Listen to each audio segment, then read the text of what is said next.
Our second speaker will be Lina Lee, co-founder and executive director of Communities Resist, a legal services organization for housing justice, supporting tenants fighting against the city's most predatory landlords. Lina started Communities Resist in June of 2019 with a staff of 17 attorneys, organizers, and advocates. And in only 4.5 years, the organization has had one of the highest rates of growth across nonprofits. It now has 45 full-time staff and has served more than 4,000 tenants, making it the largest provider of high-impact, affirmative legal services to low-income tenants across Brooklyn and Queens. Lina has been recognized in the nonprofit 40 Under 40 and the nonprofit Power 100 by City and State New York. In her spare time, she further supports the community by serving on the board of MinKwon Center. I am such an admirer of Lina and her life-changing work, and I know you will be too. Please welcome Lina Lee.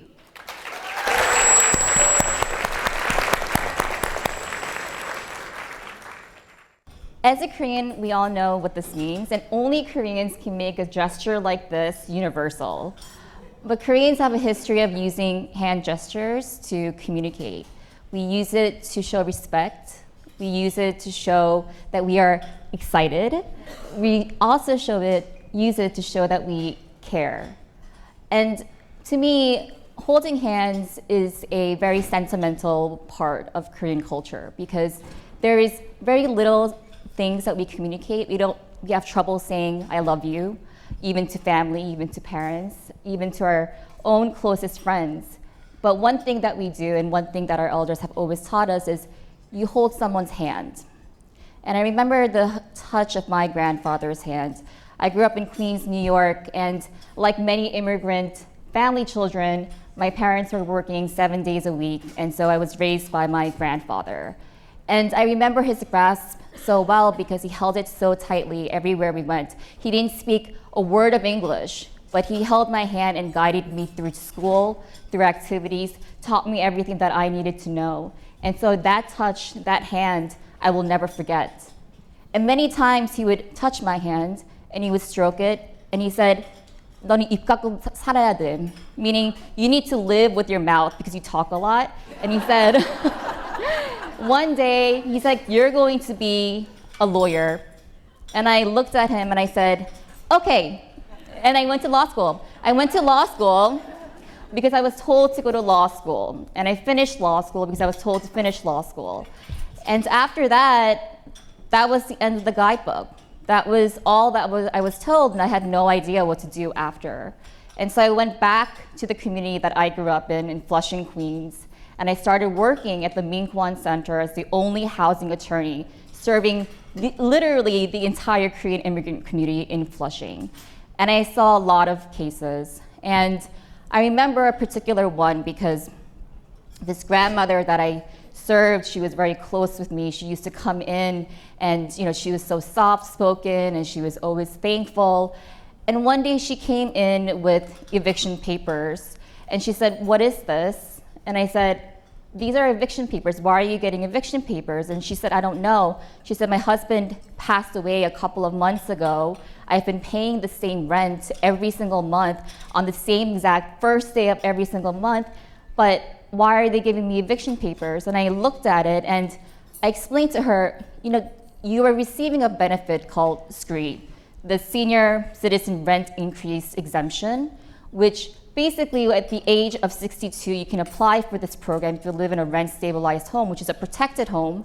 And after the age of 62, you keep living in that home, your rent does not increase. It is subsidized to the landlord by a tax subsidy.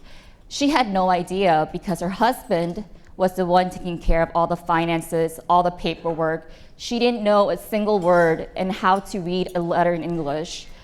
The problem with this program is that there's one person who is named in the program. That's usually the head of the household, which is usually the male. And when this head of household passes away, you have 1 month to apply as the widow to continue this program. So she was living in an apartment that she raised her children in, and she was living with her husband. And she was getting papers, and after he passed away, she just collected it, had no idea what it meant. And so by the time that she received these eviction papers, her rent had increased by $800 every month, and she had no idea. So I looked at the papers, I reviewed it, and I did my research. I was her lawyer, and I found that I couldn't do anything. You had 1 month to reapply, and if you don't, you lose your benefits and you get kicked out of your home. So she looked at me and she said, "What do I do?" And I said, "I don't know. I don't know what to do because you were supposed to apply and you didn't." And she looked at me and she said, "Well, I have to stay in this home. I have nowhere else to go. I can't tell my family. I don't want them to worry about me." And she said, "Maybe I'll just, get a roommate." And I said, "Maybe that's the best idea." And she left. And then after her, I saw another grandmother, another recently widowed woman who received the same exact papers, the same eviction papers, and I explained to her again, and I said, "Look, you were supposed to apply 1 month after your husband passed away, and you didn't. And so that's why your rent increased, and that's why you're getting kicked out of your home." And then she left. And then after the 10th, 11th person that came in with the same story, I looked at the law and I looked at the 10 people and I said, something is very wrong here. I can't have 10 grandmothers walking in with the same story that they couldn't read a letter in English and had 1 month to apply after her husband passed away and now losing their homes. And then there's the law, which is very clear. And I said, one thing is wrong here, and it's the law. So we gathered all the seniors who were affected by this, and we sued the city. And within a couple of months, we changed the law.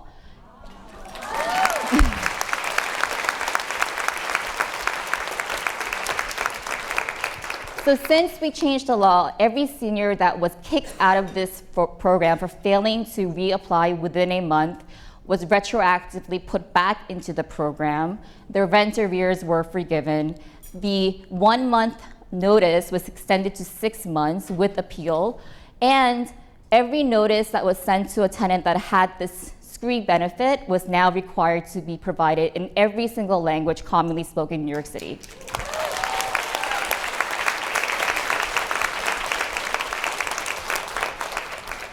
So when she came in, I was so proud of myself. I said, "I did this. I changed the law for you so that you can stay in your home." And she grabbed my hand and she put her left hand over mine and squeezed it and she said, "Thank you." And for a second I looked down at her hand, and I never do that. A lot of people grab my hand and I said, "Okay," and then, but this time I looked down and her veins were very blue and it ran through her entire hand. And I looked a little bit closer and I noticed that it was a little bit bluer than what I've seen before. And it was a little bit bigger than what I've noticed in other hands. And I asked her and I pulled up her sleeve a little bit and she had bruise marks all over her arm. And so I said, what is this? Why did you get hurt? Did something happen? And she told me, "I got a roommate." And she said, "I got a roommate because I couldn't afford the $800.